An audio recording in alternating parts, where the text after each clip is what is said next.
Alhamdulillah. Alhamdulillahilladzi domina sa'adata fid dunya wal akhirah liman amana wa amilal a'mala sholihah. Asyhadu an la ilaha illallah wahdahu la syarikalah wa asyhadu anna Muhammadan abduhu wa rasuluh amma ba'd. Iwatul iman kaum muslimin dan muslimat rahimakumullah. Alhamdulillah kita panjatkan puji dan syukur kehadirat Allah Subhanahu wa taala. Dengan kudrat dan iradat Allah Subhanahu wa taala kita masih diberi kesempatan di pagi hari ini untuk melaksanakan ibadah salat berjamaah dan mendengarkan tausiah. Ini semua harapan kita mudah-mudahan satu ibadah kita diterima oleh Allah Subhanahu wa taala dan mudah-mudahan kita mendapatkan di dunia hasanah wa fil akhirati hasanah wa qina adzabannar. Mudah-mudahan dengan ibadah di bulan Ramadan ini kita mendapatkan kebaikan di dunia, juga mendapatkan kebaikan di akhirat nanti dan dijauhkan dari azab Allah Subhanahu wa taala neraka jahanam. Amin ya Allah ya rabbal alamin. Iwatul iman, saya mencoba membawakan satu ayat Al-Qur'an di mana surat Al-Hadid ayat 16 sering kita baca dan sering kita dengar. Karena kita meyakini kita menjadi orang yang beriman kepada Allah, iman kepada kitabullah, Al-Quran, dan kitab yang lainnya. Maka sebagian daripada atau diantaranya firman Allah dalam Al-Quran, A'udzu billahi minasyaitonir rajim. Alam yakni lilladzina amanu an tahsya'a qulubuhum li dzikrillah wa ma nazzala minal haq. Wala takunu kalladzina utul kitaba min qablu fatalu alaihimul amad faqassat qulubuhum wa katsirum minhum fasikun. Ini merupakan pertanyaan dari Allah Subhanahu wa taala kepada kita sebagai orang yang beriman. Alam yakni kata Allah, apakah belum waktunya? Alladzina amanu, bagi orang yang beriman, am tahsya'a qulubuhum li dzikrillah, untuk menghusukkan dirinya, untuk menghusukkan hatinya mengingat Allah atau zikir kepada Allah. Pertanyaan ini dari Allah. Kenapa Allah bertanya seperti ini? Karena banyak manusia yang sudah mengakui iman kepada Allah, iman kepada hari akhir, iman kepada kitabullah dan kepada nabi dan lainnya, tapi tidak banyak orang yang khusyuk hatinya untuk mengingat Allah atau zikir kepada Allah Subhanahu wa taala. Asbabul di ayat ini, para sahabat di zaman Rasulullah sallallahu alaihi wasallam sebelum turun ayat ini, banyak para sahabat yang bersendak gurau, ketawa, terbahak-bahak. Maka turun ayat ini, alam yakni lilladzina amanu an tahsya'a qulubuhum li dzikrillah. Apakah belum waktunya bagi orang yang sudah mengakui iman kepada Allah, iman kepada hari akhir, iman kepada Al-Quran, kitabullah, untuk khusyuk dirinya, untuk khusyuk hatinya, an dzikrillah, mengingat Allah. Zikir kepada Allah bukan hanya membacakan la ilaha illallah ratusan kali sampai ribuan kali. Tapi orang yang zikir kepada Allah, orang yang selalu ingat kepada Allah kapan saja dan di mana saja. Orang yang zikir kepada Allah di mana datang waktu perintah Allah, hayya 'alas shalah, tidak dinanti-nanti, cepat ambil wudu lantas melaksanakan sholat. Karena ini merupakan zikir kepada Allah. Orang yang zikir kepada Allah di mana sedang apa saja, kapan saja dan di mana saja. Apabila datang bisikan setan karena ingat kepada Allah, a'udzubillahi minasyaitonir rajim, astagfirullahaladzim, cepat berlindung kepada Allah, cepat memohon ampunan kepada Allah Subhanahu wa taala dari godaan setan dan bisikan setan. Karena tidak mungkin orang yang zikir akan melakukan kemaksiatan dan kedurhakaan, tidak mungkin orang yang zikir yang selalu ingat kepada Allah nyeleweng atau melaksanakan apa-apa yang dilarang oleh Allah. Termasuk kita atau saya sendiri melaksanakan kesalahan dan dosa itu karena sedang tidak ingat kepada Allah. Kalau sudah ingatkan kita astagfirullahaladzim. Nah, itu yang ngalakukeun kieu, itu dosa. Nah, setiap manusia yang telah melakukan dosa, melaksanakan perintah atau ajakan setan, itu orang sedang tidak ingat kepada Allah, sedang tidak zikir kepada Allah. Maka Allah wajar, pantas Allah bertanya, apakah belum waktunya bagi orang yang beriman itu untuk mengingat Allah hatinya terus menerus, kapan saja dan di mana saja. Yang kedua, wa man nazala minal haq. Apakah belum waktunya orang yang beriman kepada Allah, kepada hari akhir, kepada Al-Qur'an kitabullah, wa man nazala minal haq, untuk mempelajari apa-apa yang telah Allah turunkan di dalam hak ialah Al-Qur'an. Apakah belum waktunya kita mempelajari Al-Qur'an? Apakah belum waktunya kita memperbaiki bacaan Al-Qur'an? Apakah belum waktunya kita memahami isi Al-Qur'an? Apakah belum waktunya kita mengamalkan Al-Qur'an, isi Al-Qur'an? Kapan atuh? Iraha atunya urang rek ngalaksanakeun. Jo ieu gangguan malahan resep keneh ngobrol yang lain-lain daripada mempelajari Al-Qur'an. Padahal ini perintah dari Allah. Wa man nazala minal haq. Padahal semuanya hadirin kaum muslimin, termasuk saya. Godaan kadang-kadang berat, tapi ingat, wah, ini godaan setan. Cepat ambil Al-Qur'an. Biarpun satu ayat, dua ayat, mau sendiri, mau bersama-sama seperti di sini. Ini kewajiban kita. Ini jangan sampai dipertanyakan oleh Allah Subhanahu wa taala. Justru orang-orang yang terdahulu begitu. Banyak para sahabat juga yang selalu bersenda gurau daripada baca Al-Qur'an, daripada zikir kepada Allah. Main-main dan lain sebagainya. Nah, ini yang dipertanyakan oleh Allah. Maka selanjutnya kata Allah, wala takunu kallazina utul kitab. Maka janganlah kalian seperti orang-orang yang terdahulu, orang yang telah diberi Alkitab. Siapa? Yahudi dan Nasrani. Bagaimana kebiasaan orang Yahudi? Orang Yahudi biasa menipu bawahannya, menghalalkan yang haram serta mengharamkan yang halal. Itu sifat-sifat Yahudi. Satu itu diantaranya. Juga orang-orang Yahudi membiasakan menimbun harta. Baik itu emas atau perak, dalam surat At-Taubah dijelaskan. Tidak mau menginfakkan, tidak mau bersedekah atau berzakat dan lain sebagainya.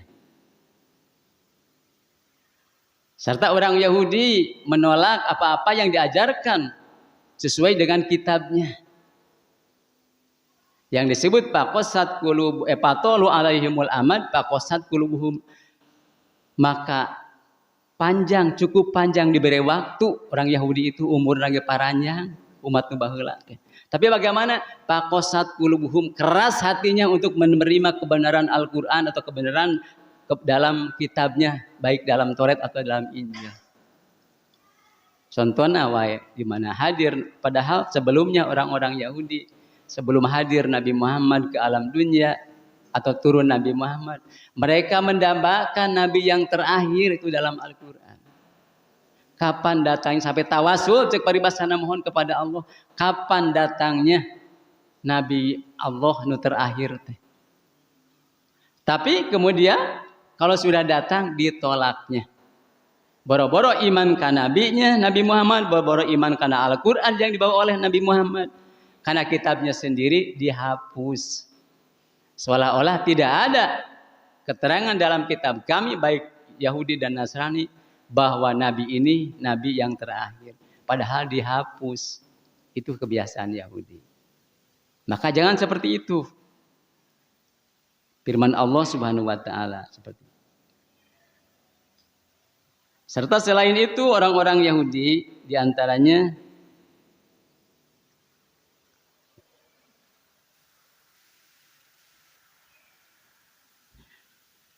banyak pelanggaran-pelanggaran oleh orang-orang Yahudi. Sehingga Allah menghukumnya kepada orang Yahudi. Hukuman bagi orang Yahudi, satu, orang Yahudi tidak boleh memakan lemak-lemak yang ada dalam hewan. Apalagi jeroan istilah Cekurang. Kecuali lemak yang nempel di daging. Itu diharamkan orang Yahudi dalam Al-Quran. Yang kedua, orang Yahudi tidak boleh menyembelih hewan yang berkuku. Seperti mana berkuku? Munding berkuku, ya kerbau berkuku. Terus sapi berkuku, kambing berkuku. Setiap berkuku diharamkan, tidak boleh Yahudi. Itu hukuman dari Allah. Juga dalam hukum kisos sama. Dalam Taurat atau kepada orang Yahudi, apabila yang membunuh harus dibunuh lagi. Dalam Al-Quran juga, bagi orang Islam sama. Bagi orang yang membunuh harus dibunuh lagi. Hukum kisos. Tapi bagi umat Nabi Muhammad ada kebijakan apabila yang membunuh itu langsung sadar memohon maaf serta memberikan diat. Ya, memberikan diat itu tebusan. Sanggup ngajamin kahirupanana keluarga yang terbunuh, maka bisa diampuni dari kaum umat Nabi Muhammad. Tapi kalau orang Yahudi tidak. Kalau orang Yahudi tidak ada kebijakan itu, tidak ada istilah diat, langsung harus dibunuh lagi. Ini dibedakannya. Ini hukuman dari Allah kepada orang Yahudi. Apa sih sebabnya? Di antaranya ada beberapa, di sini saya catat kesalahan orang Yahudi terhadap Allah. Yang pertama, ketika ada perjanjian mitsaqon ghalidho. Allah membuat perjanjian orang Yahudi dengan Bani Israel dengan perjanjian yang teguh. Tapi mereka tidak mau menepatinya. Jadi hianat. Padahal dikukuhkan janji itu antara orang Yahudi, antara Allah dengan orang Bani Israel atau Yahudi yang dipimpin oleh Nabi Musa. Nah itu, satu itu. Yang kedua, wa kufrihim bi ayatillah, dan mereka kekafiran terhadap ayat-ayat Allah. Baik ayat Allah yang ada dalam Taurat dipupus kumaran diganti kun sesuai sareng hawa nafsuna. Atau kekufuran pada Al-Qur'an yang dibawa oleh Nabi Muhammad sallallahu alaihi wasallam. Jadi wa kufrihim bi ayatillah. Yang ketiga, wa qatlihimul anbiya bi ghairil haq, dan mereka membunuh para nabi tidak dengan alasan yang benar. Di antaranya kesalahannya itu. Banyak nabi yang dibunuh termasuk Nabi Zakaria dan Nabi Yahya. Nabi Zakaria dan Nabi Yahya sampai diikat dalam kisahnya di pohon atau di satu batang lantas digeragaji.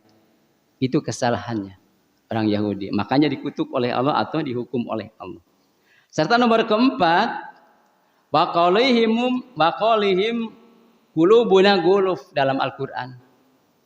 Apabila Nabi Muhammad berdakwah dengan Al-Qur'an, menyampaikan Al-Qur'an, maka mereka mengatakan bahwa hati kami sudah tertutup untuk menerima apa yang kau sampaikan Muhammad. Itu mereka orang Yahudi.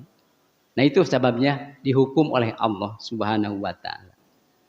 Serta selain itu, bikufrihim qaulihim ala Maryama buhtanan azima. Dengan kekufurannya menyangka kepada Siti Maryam berbuat zina atau berbuat keji. Orang Yahudi. Karena Siti Maryam kan ngandung tanpa bapak. Itu kehendak Allah. Waktu mengandung Nabi Isa alaihissalam atau Isa al-Masih. Mereka mencemohkan Siti Maryam orang yang soleh ahli ibadah, sehingga dicemohkan termasuk orang yang melakukan kelakuan yang keji. Itu orang-orang Yahudi kesalahan. Serta yang keenam, wa qalaihim inna qatalna masihu Isa ibn Maryam, serta mereka mengaku telah menyalib Isa putranya Maryam. Padahal kan dalam Al-Quran juga Nabi Isa tidak terbunuh, tapi diangkat oleh Allah dengan jasadnya. Tapi menurut mereka disalib, yang akhirnya diikuti dengan ajaran Nasrani sama sesatan dan Yahudi-Yahudi.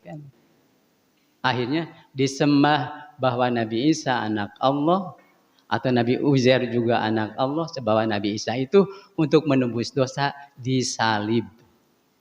Makanya pantas kata Allah, wala takunu kalladzina utul kitaba min qablu. Maka janganlah kalian mengikuti cara-cara atau tingkah laku orang-orang yang sudah diberi kitab sebelumnya kalian, ialah Yahudi dan Nasrani. Fatolu alaihimul amad, cukup diberi waktu yang panjang usia naga ratusan tahun, tapi pakosat kulubuhum, keras hatinya untuk menerima ayat Allah, keras hatinya untuk taat kepada Allah. Wa katsirum mumpasikun, kebanyakan di antara mereka orang yang fasik. Orang yang fasik itu ialah yang mengkol-mengkol ayat Allah.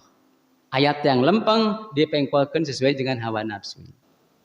Maka sekarang ajaran Yahudi dan Nasrani untuk mencari nafkah atau mencari uang nanti menipu bawahannya.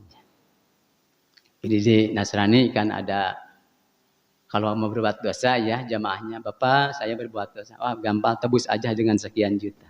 Nah itu mudah sekali kalau berbuat dosa itu. Jadi ditebus dengan uang kepada rahib-rahibnya. Nah itu biasanya Yahudi Nasrani. Ihwatul iman, kembali kepada pertanyaan yang tadi. Kapan kita akan khusyuk zikir kepada Allah, mengingat Allah? Kembali kepada yang zikir tadi.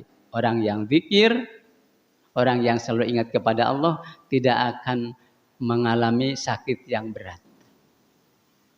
Ala bidzikrillahi tatmi'ul qulub. Orang yang selalu ingat kepada Allah tenang hatinya, tentram hatinya, sambil selalu mengingat Allah. Ya. Apabila menghadapi kehidupan, segalanya dipasrahkan kepada Allah. Diberi penyakit, bertawakal kepada Allah sesuai dengan perintah Nabi, ihtasaba wasobaro. Ambil hikmahnya dari kejadian ini, musibah ini atau penyakit ini, serta sabar menerimanya. Itu orang yang zikir kepada Allah. Maka tidak akan terjadi stres, tidak akan terjadi jantung dan lain sebagainya. Karena tenang, tatmi'unul qulub ala bidzikrillah tatmi'ul qulub. Hanya orang yang mengingat Allah akan tentang hatinya, tentram hatinya. Nah ini kata Allah, kapan kita orang yang beriman kepada Al-Quran untuk zikir kepada Allah, untuk mempelajari Al-Quran, untuk memahami Al-Quran, untuk mengamalkan Al-Quran. Terutama di bulan Ramadan ini. Mari kita sama-sama. Kapan dan di mana silahkan, mau sendiri, mau beramai-ramai kita bersama. Kita mempelajari Al-Quran. Macana wae geus diberi pahala ku Allah. Terbata-batanya, sulitnya membaca Al-Quran, Allah 2 kali lipat memberi pahalanya. 1 diberi pahala karena kemauannya, kadaekna. Yang kedua, ku terbata-bata khususnya oleh Allah diberi pahala. Tapi kadang-kadang kita ogah untuk melaksanakan itu. Oleh karena itu saya mengajak kepada ihwatul iman, khusus pada diri saya sendiri, mari kita orang tetap mempelajari Al-Quran, baik bacaannya, tafsirnya, juga apalagi makna dan apa yang tergandung dalam ayat ini, supaya kita mendapatkan ridho dan ampunan dari Allah Subhanahu wa taala, terutama di bulan Ramadan ini yang disebut tadarus itu. Kemarin dikatakan oleh Pak Ustaz Ateng, tong make ningalikeun bae teh jeung harta, ku macaan lagi geus menang pahala. Ku daek lagi geus menang pahala. Ku daek naon ge. Ada 5 perkara, beberapa hal yang mendapatkan pahala dari Allah. Yang pertama, apabila kita mampu dalam Islam atau dalam ajaran Islam, ngajar. Teu bisa diajar. Ayeuna ngajar teu bisa, diajar alim ya. Atuh ngadenge-dengekeun. Ayeuna diajar ngajar teu bisa, teu mampu diajar tidak mau, ogah. Ngandengekeun embung atuh resep-resep ngariungna, tah masih kabagian pahala, Pak. Gitu. Tapi lamun kieu ngajar teu bisa, da teu boga ilmuna. Diajar ogah, enggak mau, malu dan lain sebagainya, gengsi dan sebagainya. Ngadengekeun alim, teu resep-resep acan teu kabagian, Pak. Teu kabagian pahala. Gitu. Nah ini, Pak. Oleh karena itu, mari kita sama-sama supaya kita jangan sampai kita menyesal di hari kemudian. Saya ingat Pak satu ayat lagi, surat Al-Furqan ayat 30, di mana firman Allah Subhanahu wa taala, a'udzubillahi minasyaitonirrajim, wa qala rasulu ya rabbi inna qaumi tahidhu hadzal qur'ana mahjuro, dalam surat Al-Furqan.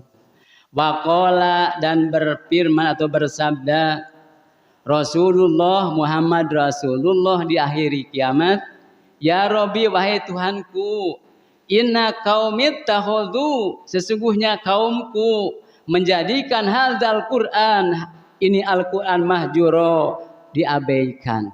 Ini Pak yang kita khawatirkan. Nabi Muhammad menyesal nanti di hari kemudian, memohon mengajukan kepada Allah sambil menangis, ya Allah, ternyata umatku, kaum kami atau kaum abdi teh geuning karena Al-Qur'an teh diabaikeun. Tah ieu Pak. Nabi pantas cek Allah, alam ya'ni lil ladzina ahtas'a qulubuhum li dzikrillah wa man nazala minal haq, pantas Allah naroskeun eta. Nabi akan mengatakan seperti itu dalam surat Al-Furqan. Mengadu kepada Allah. Mengeluh kepada Allah. Ya Allah, geuning mencek bahasa urang umat abdi teh. Karena Al-Qur'an teh seueur diabaikeun. Bila Al-Qur'an teh seueur diantep. Jika disimpan dina palang dada, dina bupet, namun di bumi mah teu per dibuka-buka acan. Nah ini Pak. Makanya alam yakni lil ladzina amanu, iraha atuh. Ingat Bu, Pak, Rasul mendidik para sahabatnya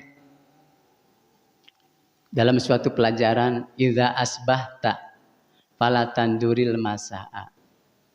Hei hambaku, saudaraku, mencek bahasa orang sahabatku, apabila kamu ada di waktu subuh, segera laksanakan kebaikan. Jangan menunggu sore datang. Sebab usia kita belum tentu sampai sore. Nah, kalau waktu subuh, coba baik pelajari Al-Quran, baca atau apa yang baik berdasarkan Al-Quran. Jangan nunggu sore datang. Faiza amsaita fala tanzur sobaha. Sebalik namun orang ada di waktu sore, segera kebaikan laksanakan yang sesuai dengan Al-Quran tadi. Untuk apa? Supaya kita termasuk orang yang zikir kepada Allah tadi. Untuk menunggu subuh deui datang. Sama cantang tuh buating umur orang teh nepi ka subuh deui. Mudah ayeuna urang subuh ayeuna pagi-pagi ieu can buating urang teu nepi karena sore engke umur urang. Tah kudu nepi ka ieu. Tapi Rasul mendidik kepada sahabat seperti itu. Idza asbahta fala tanduril masalamun. Kalau kamu ada di waktu subuh, laksanakan kebaikan yang kita mampu, yang diri mampu. Sebelum datang sore datang, atau nunggu sore datang. Sebaliknya fa idza amsaita fala tanduril sobaha. Kalau datang waktu sore, laksanakan waktu sore itu apa yang kita bisa, yang kita mampu. Kajian seayat baca Quran, itu masalah cek paribasana. Hud min sihatika, manfaatkan kesehatan urang ayeuna. 5 rodika untuk menjenguk sakit kita. Geus geuring mah boro-boro hayang baca Pak. Leumpang gagaleongan. Boro-boro hayang bisa salat, nang karakil lieur. Iraha atuh pantas alam yakni lil ladzina amanu kata Allah. Nah can waktuna bagi orang beriman. Angtah sa'aqulubun lidzikrillah wa man nazala minal haq. Jadi hul min sihatika limaradika, manfaatkan kesehatan kamu sebelum sakitmu datang. Serta min hayatika limautika, manfaatkan hidup kita sebelum kematianmu datang. Ini nasihat dari Rasul kepada sahabat. Kitabnya kepada sahabat, tapi akhirnya umumnya kepada kita, termasuk saya. Makanya itu sok ayeuna urang mangpang-mangpeung babarengan Di mana wae mangga bade pribadi, bade urang di bumi pribadi, bade di desa sarengan. Ya ge bapak-bapak nu hanca sim pribados sareng rekan-rekan teu acan dikawitan sampai saum biasana bada maghrib sampai isya gitu. Ngaderes we, da singkuring geus sami diajar gitu. Diajar tajwidna atau terjemahna tos aya gitu nya mahroja sakedik-sakedik sama Pak Ulum sadar sakedik. Mah insyaallah enak bada duhur we pasyopto urang ngeureuh deui. Ibu-ibu ti kamari. Tah urang ulah kataroskan ku Allah alam yakni lillahi. Jeung tah emut Rasulullah sampai mengeluh kepada Allah gitu. Sampai mengeluh kepada Allah, ya Rabbi, inna qaumi tahudu hadzal Qur'ana mahjuro. Geuning ternyata ya Allah umat abdi teh atau umatku ini kaumku teh pada Al-Qur'an teh banyak diabaikan, diantep. Pantas Allah bertanya kepada kita macam Nabi menyesal menangis di hadirat Allah Subhanahu wa taala. Oleh karena itu, sebelum kita menyesal dulu, mari kita menyesal sekarang. Masih ada kesempatan untuk bertobat, untuk merubah diri daripada apabila sudah ada ajal datang tidak bisa apa-apa lagi.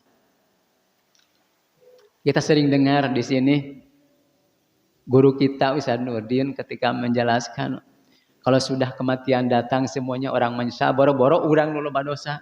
Anu dari kecil dari bayi berbuat baik sampai mati menyesal sudah mati kenapa amal cuma sedikit padahal kesempatan banyak komo urang anu cek pasana mode abdi rageuy ku dosa iraha deui atuh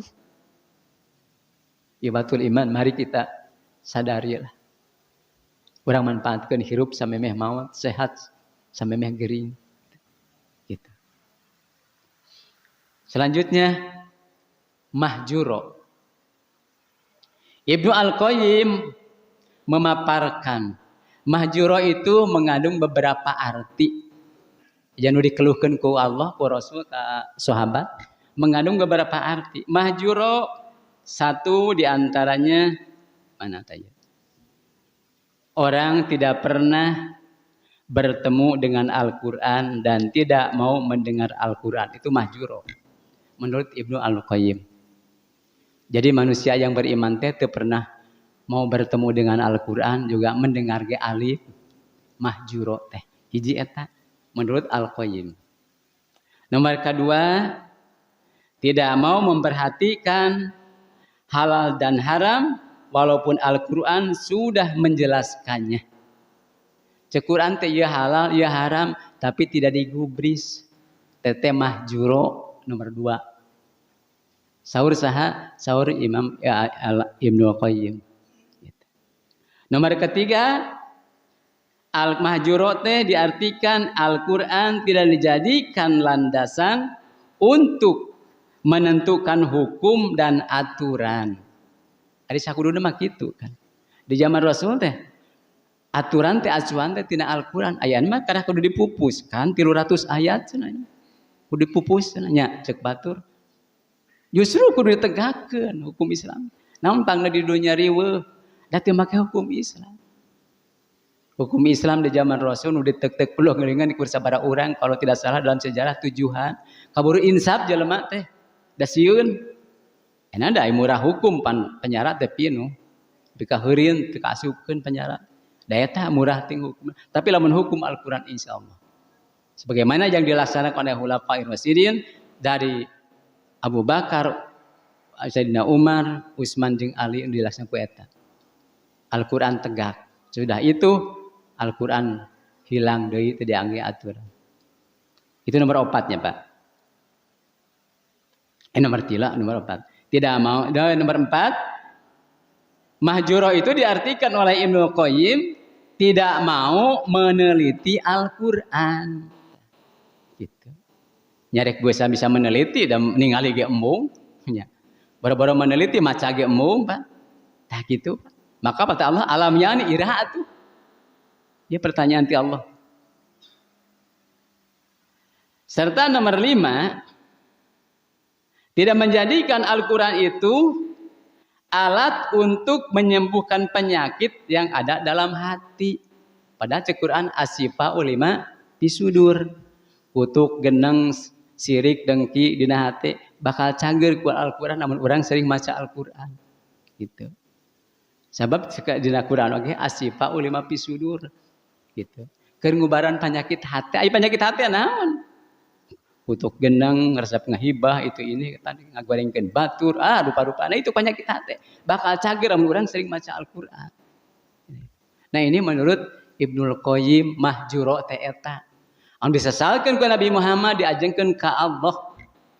Sampai bari menangis sampai Allah Rasulullah mengatakan ya Rabbi inna qaumi tahidhu hadzal Qur'an mahjuro. Sesungguhnya geuning umat abdi teh ngajadikeun Al-Qur'an teh diabeikeun diantepkeun. Tah mudah-mudahan teh mah ulah Pak. Ayo urang ngeureuyeuh mangga urang di mana wae.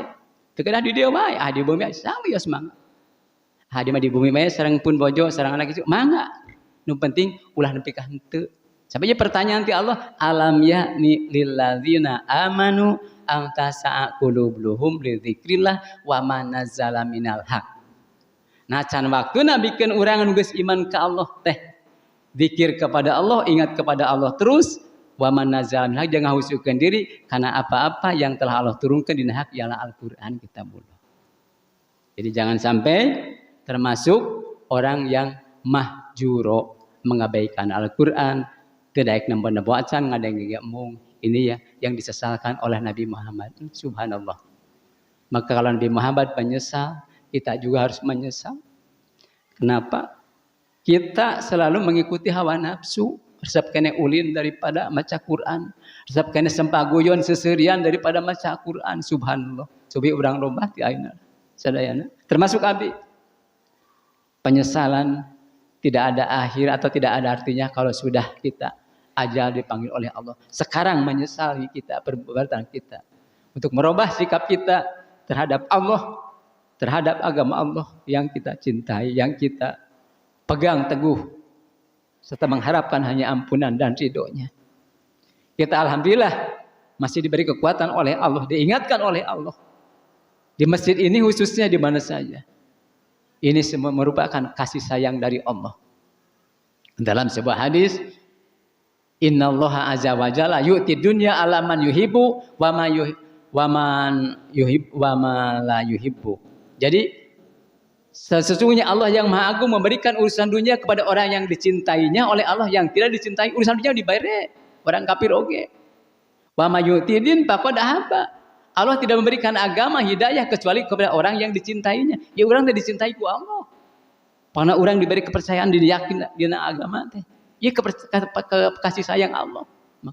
Wa ma yu'tidin faqad ahaba. Barang siapa yang bisa melaksanakan agamanya urang sadaya maka faqad ahaba. Sungguh orang tersebut dicintai oleh Allah. Itu dalam hadis Pak yang diriwayatkan oleh Imam Abu Daud. Oleh karena itu mudah-mudahan urang sanati ayeuna mah urang loba sikep. Kemudian zaman ayeuna geus kieu kondisi di urang. Iwati ku urang ditegakkeun Al-Qur'an, iwati ku urang dibelana Islam teh, iwati ku urang digagungkeun Allah teh. Dihina ku orang luar, ku urang agungkeun. Siap singkil ti ayeuna. Itulah ya hadirin kaum muslimin yang bisa sampaikan. Jangan sampai kita termasuk dalam surat Al-A'raf ayat 79 Pak. A'udzubillahi minasyaitonir rajim. Walaqad dara'na li jahannama katsiran minal jinni wal insi lahum qulubun la yafqahuna biha walhum a'yunun la yubsiruna biha walhum adhanun la yasma'una biha ulaika kalanam balhum adall. Tahu nanti tadinya. Walaqad dara'na li jahannam, dan sungguh aku telah jadikan, telah buat kata Allah neraka jahanam. Katsiran minal jinni wal insi, kebanyakan isi neraka jahanam ti bangsa jin jeung manusia. Termasuk urang atuh dalam kieu. Urang teu nurut kana Al-Qur'an, urang ngantep kana ngabaikeun kana Al-Qur'an. Nah, jin jeung manusia kapan nukun ditah ibadah jeung taat ka Allah ti wati jin jeung manusia. Da sapi mah henteu, domba mah henteu. Apa kesalahan manusia? Lahum qulubun la yafqahuna biha. Ya boga hate teh pernah mikirkeun Al-Qur'an, Pak. Boga hate teh. Walahum ayunun la yubsiruna biha. Teh ya boga panon. Teu daek nempo Al-Qur'an. Merhatikan Al-Qur'an. Walahum adzanu la yasma'una biha, boga ceuli teu pernah ngadengikeun Al-Qur'an. Itu kata Allah. Ulaika kalanam, mereka seperti sato cek Allah. balhum adol malah leuwih tibatan sato. Ya urang teh kalakuan urang Pak teh bedana jeung sato. Malam di Al-Qur'an tadi orang-orang atau orang yang paling makhluk yang paling jelek teh ialah yang jauh daripada aturan Allah, daripada Al-Qur'an. Makhluk yang paling jelek itu. Tadi kan dalam surat Lam Yakunil tadinya. Gitu. Innal ladzina kafaru, ya tadi kan gitu. Wal innal ladzina kafaru min ahli kitabi wal musyrikin nari jahannam khalidun fiha. Ulaika hum syarrul bariyah tadi kan. Orang-orang yang kafir yang nolak kada ajaran Allah kan gitu. Baik di ahli kitab atau kurang oleh termasuk. Maka nanti dia akan dimasukkan ke neraka jahanam khalidun fiha, kekal di dalamnya. Ulaika hum syarrul bariyah, itu paling jelek-jeleknya makhluk. Coba Pak, pantas cek Allah kalanam. Berbentuknya orang teh manusia teh. Pedah nangtung lempangnya bisa ngomong. Dan begitu ya Allah mangga urang sasarangan ti ayeuna. Urang ngeureuh nikreuhkeun terbata-bata oge entong sieun. Al-Qur'an setiap huruf diberi pahala ku Allah lamun urang kersa macana. Ku bismillah oge kamari yang sudah teh ngajelaskeunnya. Bismillah oge sabar huruf tuh. Tiap huruf diberi kebaikan oleh Allah. Jangan putus asa. Simkuringnya insyaallah dari balhak dulu sampai sekarang. Mangga urang sasarangan simkuring yang bisa yang mampu simkuring ngajar Al-Qur'an jeung tajwid tarat jeung tasniyah insyaallah. Kapan saja dan di mana. Selain di dia wungkul di RT genep oge sami simkuring. Dipinta ibu-ibuna tiap Sabtu sareng Minggu. Gitu. Nah gitu Pak. Sakitu panya nu kapihatur udah capek. Mudah-mudahan ya tos saya ngajadikeun tadhkirah jadi motivasi ke urang sadanya Pak nya. Putus asa ayeuna urang menyesal ti ayeuna lah. Urang teh ngajauhan Al-Qur'an, nepi kaya Rasulnya menyesal nangis ka Allah gitu. Ngajengkeun penyesalan ka Allah tahu deui gitu. Urang mending urang ikut menyesal nah ngabaikeun Al-Qur'an. Demikian eta mudah-mudahan sanajan singkat, mudah-mudahan ini jadi ilmu bagi saya juga bagi kita sekalian, mudah-mudahan kita diberi kekuatan oleh Allah Subhanahu wa taala untuk memerjak Al-Qur'an dan taat kepada Allah dan Rasulnya. Akhiri ku doa, ya Allah, amin ya Allah ya rabbal alamin ya Allah. Ampunilah dosa kami semua ya Allah, tidak segala kealpaan menjauhi Al-Qur'an serta mengikuti hawa nafsu. Oleh karena itu berilah kekuatan ya Allah kami untuk mempelajari untuk taat kepada Allah dan Rasulnya. Serta jauhkanlah kami dari godaan setan dan dajjal yang selalu mendorong kami kepada jurang kecelakaan ya Allah. Ya Allah, ya Rabb, ya Karim, serta berilah kekuatan kepada anak cucu kami jangan seperti kami menjauhi Al-Qur'an dan jauhkanlah dari godaan setan dan jadikanlah anak cucu kami orang yang soleh dan soleha yang selalu menjunjung tinggi agama Allah, menggantungkan Allah serta mentaati Rasulullah SAW sesuai dengan syariat Islam. Ya Allah, ampunilah dosa kami sebelum dipanggil oleh-Mu ya Allah, karena kami yakin sekali lagi Engkau yang Maha Ghafur Rahim dan Maha Tawwabur Rahim. Rabbana zalamna anfusana wa illam taghfir lana wa tarhamna lanakunanna minal khasirin. Rabbana ighfirli wa liwalidayya walil mu'minina yauma yaqumul hisab. Akhirul kalam. Wassalamualaikum warahmatullahi wabarakatuh.